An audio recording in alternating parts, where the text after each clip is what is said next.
What's up, YouTube? So, I'm just like recording this because I literally just played against this guy today, right? This match that you're watching now is from yesterday. So I have a set that I played this guy yesterday, and today I ran into him in ranked again. Now I've been having a terrible couple of days, like playing Tekken. I've dropped from Mighty Ruler down pretty much. I think I dropped all the way down to Garyu at one point. Then got back to Shinryu, then back to Tenryu, and then dropped back into Shinryu, and then got back to Tenryu again. I'm pretty sure I'm at Tenryu right now. I think. But like, I'm pretty sure I lost to this guy the other night because I did not know how to fight Nina, and you only get 3 games max to like get used to how someone is playing the character.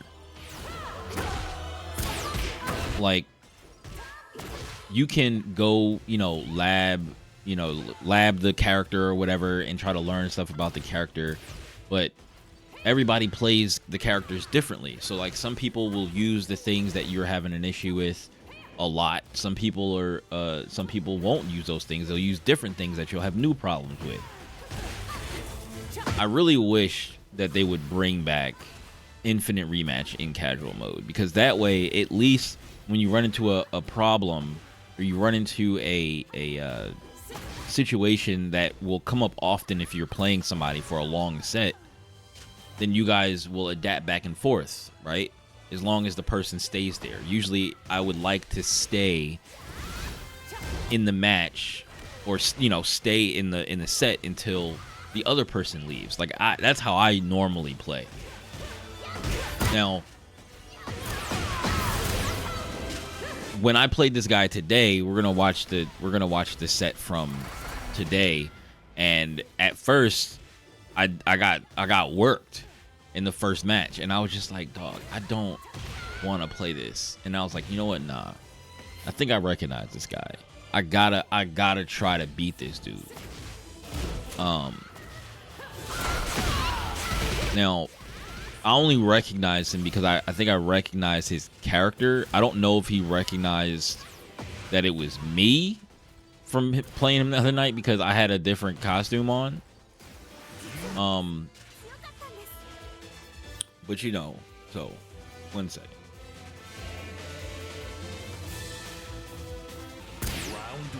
It's funny because looking at the scores as I went back to the list to play the second match, I won and then lost these next 2 games, right?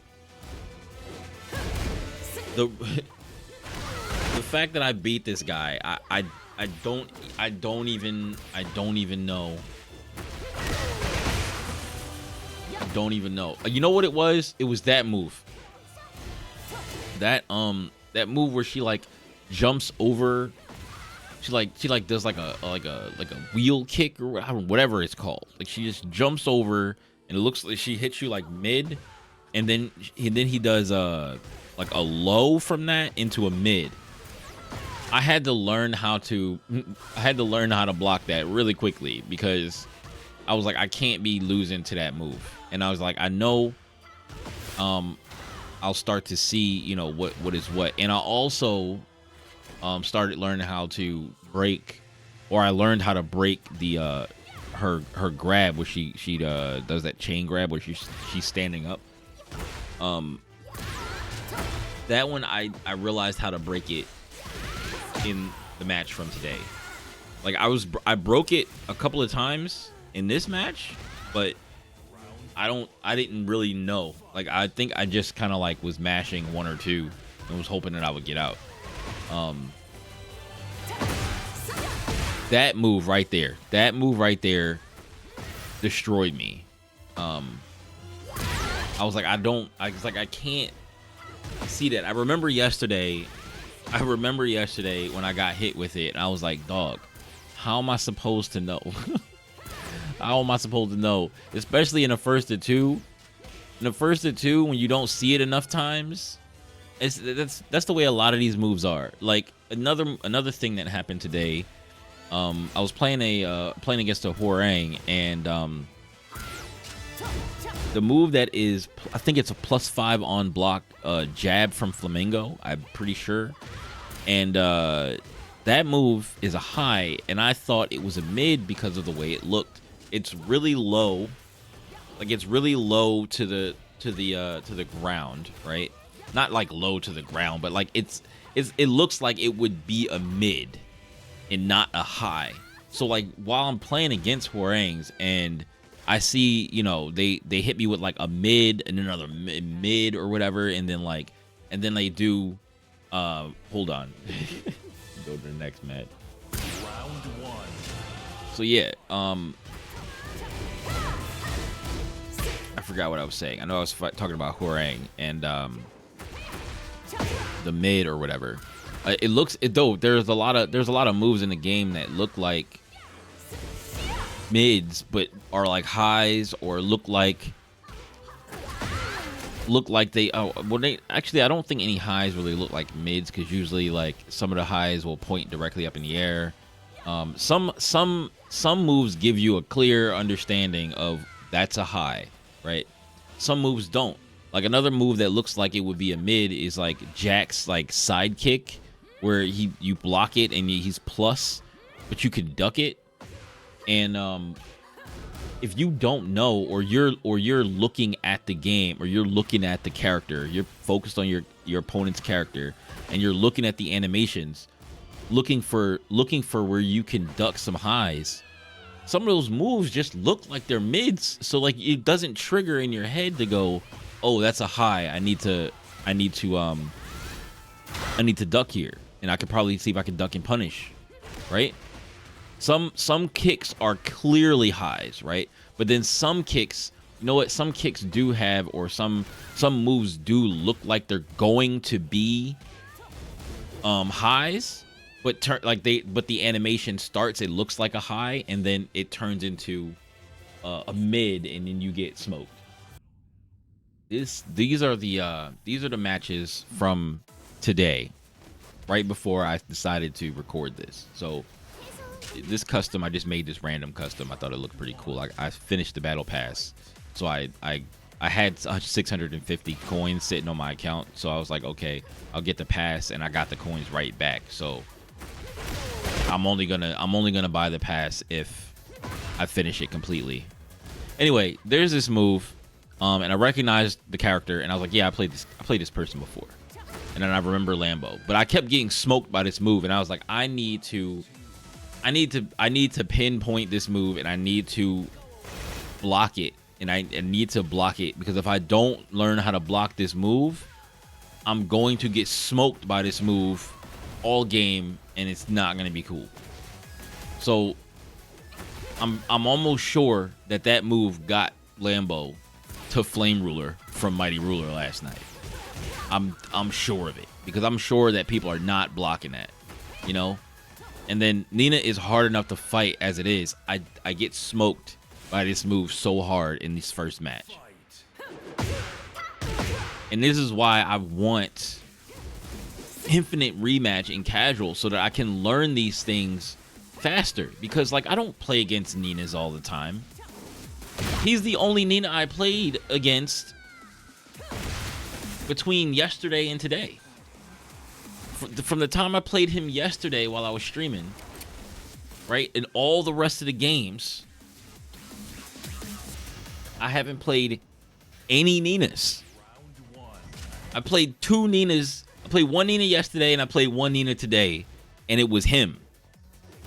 So like if I need to learn how to fight a character, I can lab the thing all day, but like until I'm in a match, while I'm thinking about a bazillion other things, and like what I'm gonna do, and how I'm gonna get in, and how I'm gonna stop this person from taking advantage of me, and I have to block all these things, and I have to be able to break these grabs and break these things that this person is doing, while also looking out for the problematic string that I'm having the biggest issue with, that this person is leaning on heavily. So like, and then also be able to, you know, punish the other things that I need to punish.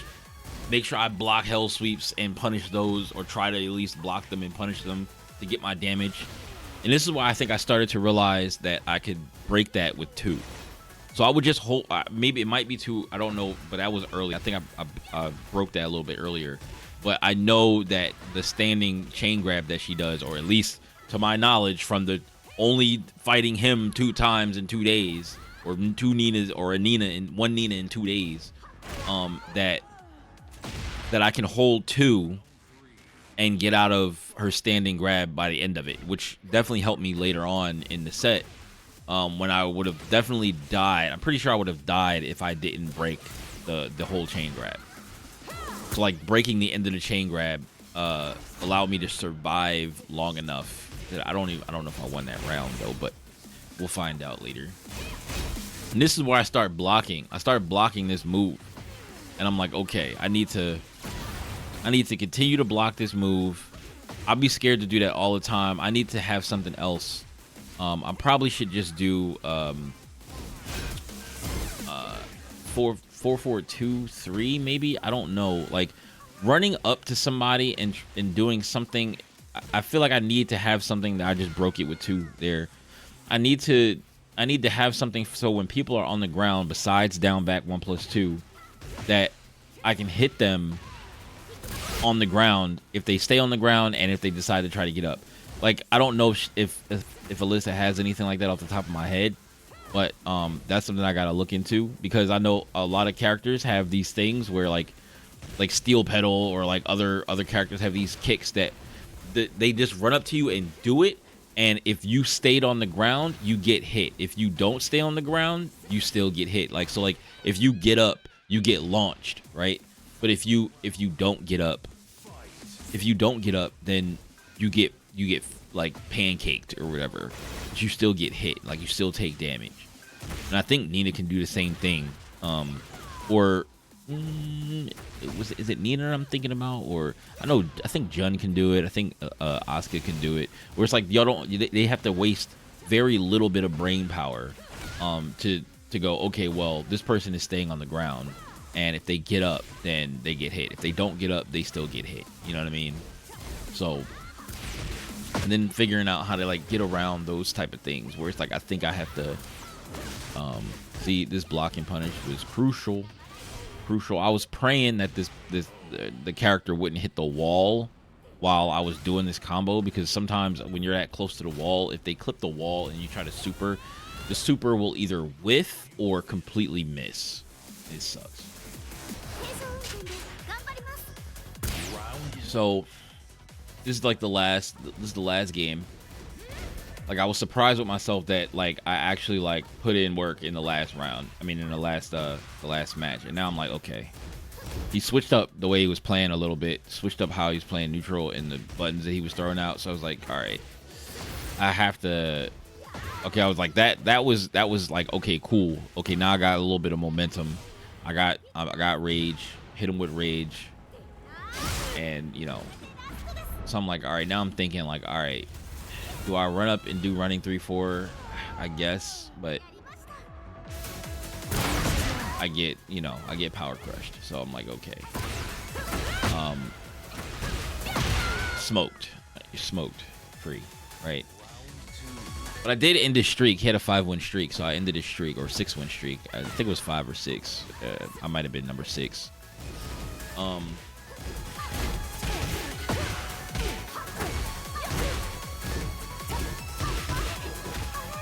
But yeah, like I'm breaking this chain grab. I'm breaking this chain grab, so not getting up the full damage off the grab. I'm not sure if it's a 1 or 2 break for the first part of it, but I was like, I'm just gonna hold 2 and get out of this, and then try not to, you know, get smoked during the rest of it. So then that was like a different thing he did, do the heat engager. But I think that was a high. I'm not sure. I probably pressed something. He misses this. I start using down back 3. Playing a little bit more defense. So I started using While Rising 3 because I was like sometimes and that was so clutch, so clutch. I started using While Rising 3 on purpose. That was like the first time I've ever used While Rising 3 on purpose because I knew that if I did, I was like, I can't do While Rising 2. I might get punished. I started using forward 1 because it's a deceivingly long range normal. Like, she doesn't stick her arm out or anything, but she moves really far forward. So like, and it's a heat engager, and then she can do other, another string off of it, or she can just pull out chainsaws without having to actually attack with them. And then you can like, I know that you can like do stuff with that, where it's like you can make some mix-ups and stuff with that. But like, I was really kind of happy that like I beat this person, and I was sitting there thinking in my head like, dude, I really wish I could play people more than 2 to 3 times. Like maybe not in ranked, maybe not like ranked was like that in Tekken 7, and I'm fine with that. But I don't know if a lot of people really like infinite rematch in ranked, but I don't think it was really an issue because I look at it like I look at it as like an arcade where like they had the rank system in the arcade. Now I never used the rank system in the arcade, but I'm pretty sure that you have like have a card, right? I know that you had a card and you put the card in the machine. So if you're playing against somebody else and y'all are playing with y'all rank points, then I think that's how, you guys can just match against each other over and over and over and over and over and over and over again. So then eventually if one of y'all outranks the other one and y'all get too far apart in rank, y'all just don't lose points. Y'all can still play each other and like the matches still count, like that they're there and they're in rank. But like now that you're so far apart, now the person who is lower ranked or losing a lot, they still have the opportunity to just continue to play over and over and over and over again to learn stuff, to maybe the next time they run into another person playing that character, they'll be better prepared to beat that character. In this game, you're not ever, it doesn't feel like you're normally better prepared to fight the character again. The second time I played this guy, I was not better prepared until after the first match. So I had to play him for 4 matches technically to be prepared for the 5th match. So when I played him the first 3 times, it's like, okay, I beat him the first time, he adapted to me and beat me 2 straight games. Then the next time I was like, okay, I didn't even remember why I lost yesterday against this guy. I just remembered it was Nina, and I was like, I'm not good against fighting Nina. I don't know. Like, I have a friend who plays Nina, but he doesn't play Nina like this person plays Nina. He's blue rank, but he doesn't play Nina like this person plays Nina. So even if I played him a whole bunch, if he doesn't use the same strings or same moves, or he used like a completely different string in neutral or a completely different string in his mix-up game, then I'm not going to be ready for that because that my other friend doesn't use that. So like it's like you need to be able to play a bunch of people, a bunch of different players that play that character for long sets so that you can see all the different things that people come up with to do with those characters. And if we have infinite rematch, we could do that in casual mode. Like, I will play casual mode a lot more. Like, I will play casual mode a lot more in stream. Right now, I only play casual mode to warm up before I play ranked. But I will play casual a lot more if I could just long set people. Because then the people who run long sets, those are the people who tend to not be the most of the time I found in Tekken 7. Those are the people that will come through to your stream and say what's up, or like talk to you if you have questions. They'll friend request you, and then y'all talk on chat like GGs and stuff like that. Like, I have not had anybody add me on Steam through Tekken in Tekken 8 so far. In Tekken 7, people used to add me all the time. Whether I was losing or winning, it didn't matter, because like we had long sets, and they're like, "Yo, that was a fun set." And then like I'll add you, and then they'll add me or whatever, and then like we'll talk in chat, and then maybe we'll play again later. But like it's better that way. Long sets make it so that you can meet people, and like you can be like, okay, this person is down with playing long sets. I'm having a trouble with this character. We can have a long set, and then I can learn from this person. Like, even if I don't ask them any questions or whatever, I've learned all that I need to learn by playing these long sets against these people, and like, it helps. And you could easily, like, I guess, go into like I don't know, you could go into like the arcade, but like, even in the arcade in the game, you do a 2 out of 3 set, and you just got to go back to training mode, and you got to sit there, you got to wait for it to load up again. Just change it in the arcade to infinite rematch, if that's what you want to do, and that will give more incentive for people to go to the arcade. Even when you sit down on the floor, you should still get the infinite rematch if you're doing casual, to have the arcade feeling in the Tekken lounge, like, to be like some type of vibe. You know what I'm saying? It's so cool walking around there. But I'm gonna stop rambling now. But if you like the video, please like it, and do subscribe to the channel. I'm posting this video because I didn't stream tonight, so I figured I would, post this in the morning, and to have something, to put out there since I didn't stream. But thanks for watching, and please do subscribe to the channel. All right, peace.